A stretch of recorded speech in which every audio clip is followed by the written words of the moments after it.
Petite vidéo, non pas pour vous parler de skate, mais pour vous parler de tous ces pauvres hommes, ces pauvres abrutis qui viennent essayer de vous provoquer, essayer de parler de vous pour espérer une réaction de confrontation, pour avoir l'impression d'exister alors qu'ils ne sont rien et qu'ils ne seront rien. Ah oui, effectivement, j'avais un ami à moi, la fameuse technique de j'ai un ami à moi qui se masturbait assez régulièrement, c'était abîmer le frein. Il est encore plus important que ton biceps soit sous tension alors que tu n'as pas encore démarré le mouvement, c'est-à-dire au point de départ. Et pour cela, il faut trouver la position qui l'avantage le plus. Nous allons faire une démonstration grâce à l'élastique. On a dit que pour la longue portion, le muscle est attaché à l'avant-bras et passe par le milieu de ton épaule. On est d'accord? Donc, on va positionner l'élastique à ce niveau-là. Quand tu mets ton bras là, tu sens bien que ton biceps n'est pas en tension. Donc, c'est une position désavantageuse pour la longue portion de ton biceps. Mais si tu recules ton bras en arrière, tu sens tout de suite que ton biceps est en tension. Miami Beach, deuxième plus grande ville du Texas. C'est ici que se trouve une légende vivante du bodybuilding. Il s'appelle Johnny Muscle. Nous le retrouvons en pleine séance de développé couché. Il pourrait soulever d'après lui jusqu'à 100 kilos. Eh salut les mecs, moi c'est Johnny Muscle, mais tu peux m'appeler Johnny, je suis ce qu'on appelle un gym bro. Je fais de la muscu depuis 68 ans, tu vois ce que je veux dire? Je m'y connais vraiment en muscu. Vous avez été nombreux et nombreuses à me demander: hey Johnny, comment tu fais pour être aussi balèze? Et surtout les mecs, je n'ai jamais jeûné de ma vie. À l'âge de 12 ans, je faisais 380 kilos. Et je me suis blessé en ramassant mon tupperware de riz après l'entraînement. Attendez les mecs, mais où est ma protéine? Je suis en train de cataboliser si tu vois ce que je veux dire. L'heure est grave. Aujourd'hui, je vais devoir vous rentrer dedans. Pas en mode je vais te casser la gueule comme si on était à Gare du Nord, mais plutôt en mode je vais te mettre 2-3 tartes humiliantes derrière la nuque, histoire de te réveiller un coup. Non, parce que là, t'es en train de dormir. Bien souvent, les médiocres, pour se sentir exister, se rassurer de leur situation et essayer de paraître plus grands qu'ils ne sont, afin d'attirer à eux de pauvres suiveurs imbéciles, aiment écraser les faibles pour paraître forts, et par la perfidie de leurs propos diffamer les puissants et les justes pour paraître plus puissants et justes qu'ils ne sont. Maintenant, nous allons passer à la portion courte de ton biceps.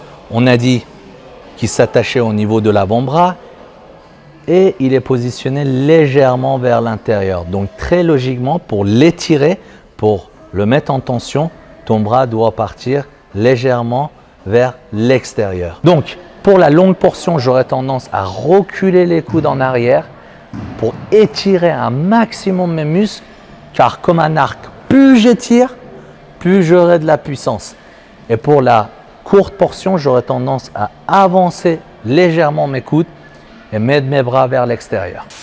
En t'entendant bien, avec des gens que tu apprécies, mais sans vouloir chercher quoi que ce soit, d'accord, sans vouloir attendre de retour de leur part, si tu es bienveillant avec les bonnes personnes, tu les aides également, sans attendre de retour encore une fois, eh bien tu vas augmenter tes chances. Car la chance arrive à des moments inattendus.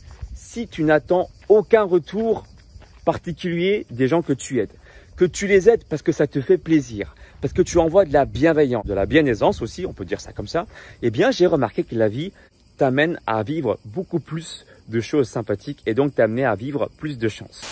Le vrai secret, c'est qu'en fait, je prends de la protéine toutes les 2 heures depuis que je suis né. C'est comme ça que je suis aussi balèze. Je fais du bodybuilding depuis que j'ai 6 ans et demi. Et mon petit secret, c'est que je mange du riz toutes les 3 heures depuis que je suis né. Mais mon vrai petit secret, c'est que je mange du flocon d'avoine goûté avec du cacao Van Houten avant l'entraînement depuis que je suis né. Et ça me donne une patate d'enfer. Ce ne sont que de pauvres êtres perdus, par un besoin de reconnaissance maladif qui les consume, et qui n'ont pas compris qu'on ne brille pas plus en éteignant les autres, et qu'écraser un faible ne fait pas de lui un être puissant. Ouais, c'est vrai.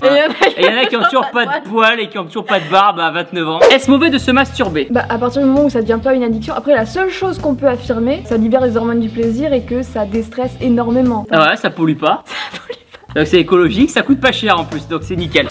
Franchement, mon gros, quand j'ai vu les mecs dénigrer Ulysse comme ça, oh, je suis resté scotché sur mon téléphone. Sans te mentir, j'ai ragé. Genre, j'avais la haine. Je me dis, mais comment osent-ils?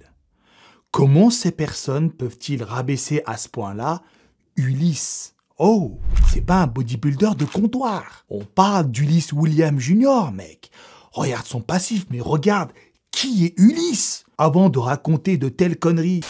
Je me rappelle un jour avoir loupé mon petit-déj. Je peux te dire que j'ai perdu 4 kilos de muscle en l'espace de 2 heures. Je peux te le jurer sur la tête de ma petite amie Jenny. Enfin, de mon ex-petite amie Jenny, elle m'a quitté parce que je préférais te choisir. Elle m'a quitté, c'est pas joli si tu vois ce que je veux dire.